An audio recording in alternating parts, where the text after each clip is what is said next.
na tayo. Medyo malutong na siya. No? Ayan o.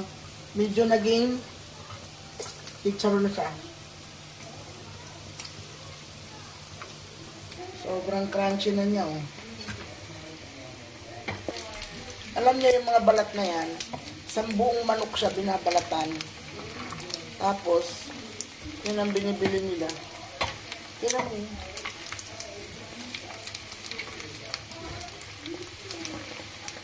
Hindi siya nalulusaw, kunyari ginagawa dyan, nilalaga muna, tapos tanggalin mo siya sa pinaglagaan, tsaka mo yan prituhin sa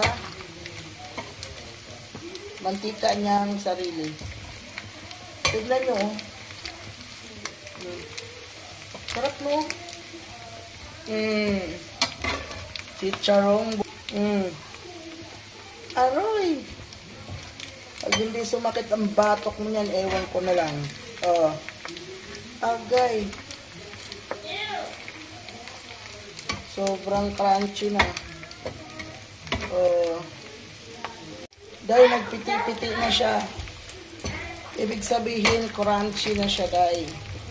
Nagpiti-piti. Tanawa.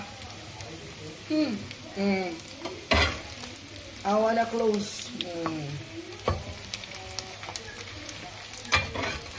Oh my God. Kasarap.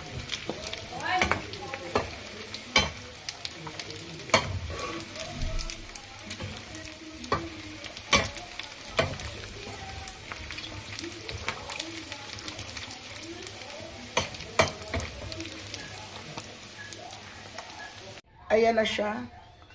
Atin na siyang pinapalamig. Sarap. Makakatumba na ng mainit na kanin yan. My God, ang sarap. Sabaw lang katapat niyan. Meron ka ng crispy balat. Sarap. Kain tayo. Ito yung aking chicharon na balat. Ito naman yung tira naming chapati kaninang umaga. Chicken at ginisang. Maraming hipo na green beans. Tapos, ito naman yung sabaw. Kapartner nung kain na. Okay. Tapos yung kanin namin, cute ng rice cooker. Kain tayo. Sarap. Kain na, anak. Okay.